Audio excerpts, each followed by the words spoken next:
लेकिन भाटी जी, एक गठबंधन आपका कांग्रेस पार्टी के साथ है, लेकिन एक गठबंधन विदेशी ऐसी संस्थाओं के साथ क्यों बना लिया है कि देश में बैठा एक नेता ये खुलकर कह रहा है आप अगर भारत में निवेश करेंगे, भारतीय बाजार में निवेश करेंगे तो ये बहुत बड़ा घाटा हो सकता है आपको, ये एक ऐसा सौदा होगा जिससे हड़कंप मच सकता है। ये वो उनके बोल हैं।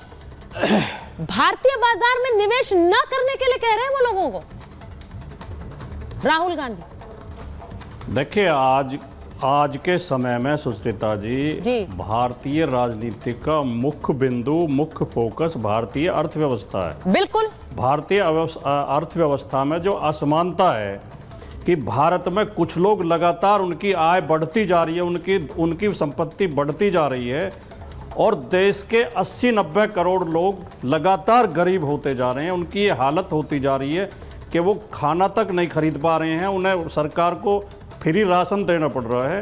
अभी लेटेस्ट आरबीआई की रिपोर्ट आई है कल या परसों, और आरबीआई जो सर्वे कराता रहता है, साल में कई बार सर्वे कराता है, उसमें 75% लोगों ने ये कहा है कि हमारी आमदनी घटी है और हमारे खर्चे बढ़े हैं, हमारी खरीद की क्षमता, क्रय शक्ति जो है कम हुई है। 75% लोगों ने आरबीआई की रिपोर्ट में कहा है।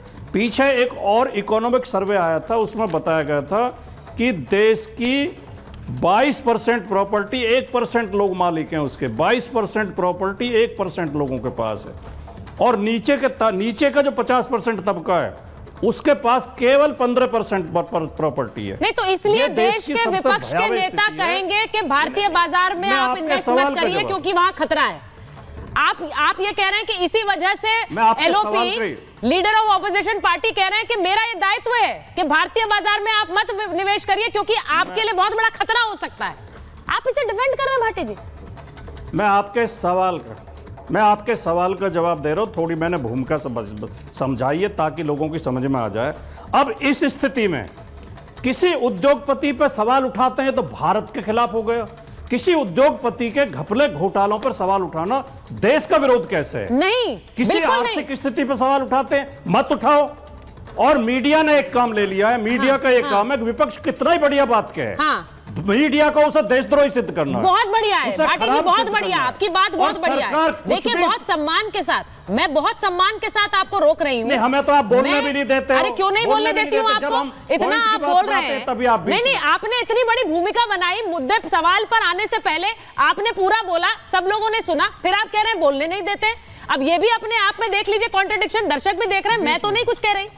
दूसरी बात यह है, आपने कहा कि देश की मीडिया सवाल उठाती है। मुझे बस ये बताइए, और ये मेरा ओपन एंडेड क्वेश्चन है सबसे, जो बोलना चाहे, मैं ये पूछ रही हूं कि देश का एक बड़ा नेता राहुल गांधी के बारे में मैं बोल रही हूं, राहुल गांधी कह रहे हैं कि भाई देखिए आप भारतीय बाजार में इन्वेस्ट करेंगे तो आपको बहुत बड़ा खतरा है, ये मेरा दायित्व है बताना।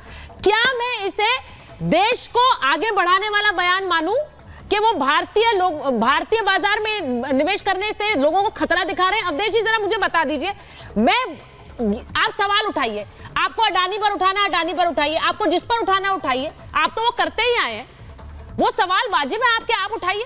लेकिन आप बोल रहे हैं भारतीय बाजार में मत करिए निवेश। मुझे थोड़ी तकलीफ होती है जब राजकुमार भाटी जी जैसे लोग जो देशभक्त हैं और गरीबों की भी भलाई चाहते हैं, एक निहायत ही देश में आर्थिक उथल पुथल अराजकता करने के षड्यंत्र का समर्थन दे रहे हैं। देखो, मैं राहुल गांधी जी से कई बार वैचारिक मतभेद होता है, लेकिन कल जब मैंने उनका वीडियो सुना, तो मैंने कहा कि ये क्या कर रहा है ये आदमी। एग्जैक्टली। अब इस समय दुनिया में भारत एक निवेश के लिए, छोटे बड़े लोगों के लिए सबसे बड़ा बल्कि स्थल है। यहाँ की अर्थव्यवस्था में दुनिया का विश्वास बढ़ा है। मनमोहन सिंह ने अपने समय में कोशिश की, पी चिदम्बरम ने कोशिश की, हिलाने की कोशिश हिंडनबर्ग ने की, फिर संभल गया शेयर बाजार और दुनिया में। तो उसके बारे में कहना कि आप संभाल के इन्वेस्ट करिए, दुनिया में इसका क्या मैसेज जाएगा? तो इससे तो ये पता चलता है ना, मुझे दुख है ये कहते हुए कि क्या हमारे देश में जो ये कोशिश इन लोगों ने पहले की है कि बांग्लादेश भारत में भी दोहराया जाए, सुचरिता देखो आज हम कहते हैं कि नहीं होगा, लेकिन जिस ढंग से काम हो रहा है, संभव है कि 20-25 साल में हम वो दृश्य देखें जो वहां हुआ है।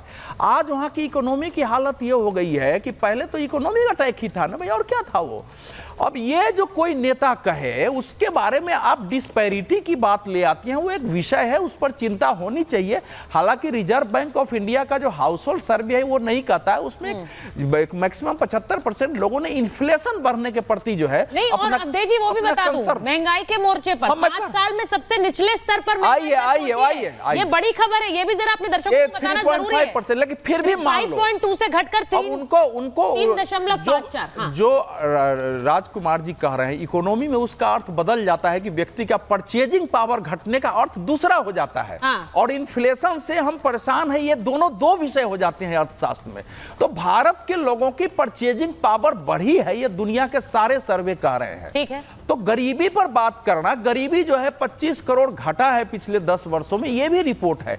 लेकिन राहुल गांधी जी ने जो कुछ कहा है, देखो हिंडनबर्ग के बारे में पहले पिछली बार जब उसने रिपोर्ट दिया तो हमारे देश में निवेशकों का पैसा डूब गया, 12 अरब डॉलर। इस बार क्या हुआ अवधेश जी, ये भी बताइए। ये भी बता रहा हूं। तो ये पहले उस पर आते हैं। सुप्रीम कोर्ट में ये मामला गया, सुप्रीम कोर्ट ने एक सप्रे की अध्यक्षता में, न्यायमूर्ति सप्रे की अध्यक्षता में कमेटी बनाई, उसने जांच करके दिया, उस रिपोर्ट में ऐसा कुछ नहीं है जिसमें कार्रवाई होनी चाहिए।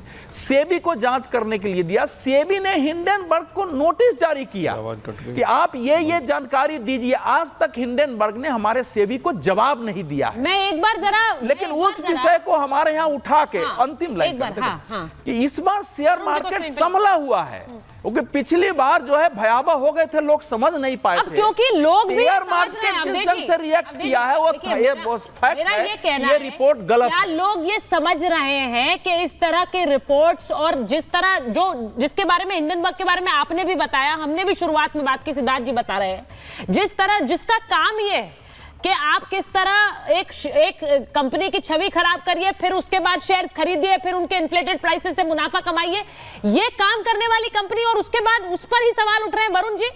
Asian Paints, Bajaj Finance, Alkyl Amines Chemicals, Garware, GMM, Hindustan Unilever, ये सारी कंपनियां जिसमें राहुल गांधी के खुद के शेयर हैं, ये उन्होंने डिक्लेयर किए हुए हैं। ऐसी बहुत लंबी फहरिस्त है। जो खुद शेयर बाजार में इन्वेस्ट कर रहे हैं वो कह रहे हैं दूसरे मत करिए कि बाजार बहुत खतरनाक है, भारतीय बाजार, आपके पैसे डूब जाएंगे। सुचारिता जी, झूठ, प्रपंच, पाखंड, छल कपट जब हो जाता है तो महाभारत होती है। जो आपका तो ये भी बता दीजिए कि झूठ देश में पिछले 10 साल से झूठ, कपट, पाखंड, मैं बता रहा हूं ना, वही तो अभी आपने बताया, आपके टीवी पे भी चल रहा है। महंगाई 5 साल सबसे कम, महंगाई 5 साल सबसे कम। कौन सी महंगाई कम हो गई? आंकड़े दिखाने से, आंकड़ों की जगलरी करने से आम आदमी का पेट भर रहा है। कौन सी हो गई बताइए? आटा, दाल, तेल कौन सस्ता हो गया? ये एक आंकड़ों की जगलरी है। पूंजीवादी व्यवस्था में यही किया जाता है, आम आदमी को मूर्ख बनाया जाता है। महंगाई सबसे कम हो गई, तुम्हारे को सबसे ज्यादा जॉब्स मिल गई, आंकड़े आ गए, सर्वे आ गए। तो ये सब चीजें जो मैं कह रहा हूं ना, झूठ, प्रपंच, पाखंड, मैंने आपको हमेशा कहा कि आक्रोश और अराजकता के यही बीज हैं जो आप अभी कह रहे थे। अभी बीच में यूपीए की सरकार में जब भी महंगाई दर कम होने की बात हुई वो झूठ और प्रपंच था, आप ये कह रहे हैं, वो जगलरी थी, वो झूठ था, ये मान लीजिए। क्योंकि मैं फिर वो लिस्ट दिखाती हूँ कि यूपीए सरकार ने कितनी बार दावा किया, आपको दिखाती हूँ फिर वो लिस्ट, क्योंकि कितनी बार उन्होंने दावा किया कि महंगाई दर कम हुई है, तो वो सब झूठ था। यूपीए सरकार क्यों आ रही? नहीं क्यों आ रही? यूपीए सरकार क्यों आ रही? इसलिए आ रही ना कि भाई वो पैसे पेड़ों पे उगते हैं क्या? दालें महंगी होगी तो मटर की दाल खा लो। उसलिए तो लोग चिढ़ गए थे, इसलिए तो मोदी जी की सरकार लाए थे। 2-2 करोड़ रोजगार दे देंगे हर साल। क्या था? दे दिएगा किसी को रोजगार? ये सब झूठ, प्रपंच, पाखंड जो है ना, पूंजीवाद में आता है। मैंने मनमोहन सिंह जी की आर्थिक नीतियों का कभी समर्थन नहीं किया, आज भी नहीं कर रहा हूं। बीजेपी के तो नहीं है दम किसी के ऐसे बोलने की कि मोदी जी पूंजीवाद बढ़ा रहे हैं देश में, उसका विरोध करें, कभी नहीं है। ये तो डेमोक्रेटिक फोरम में ही बोल सकता है आदमी, तो ये कांग्रेस में ही बोल सकता है।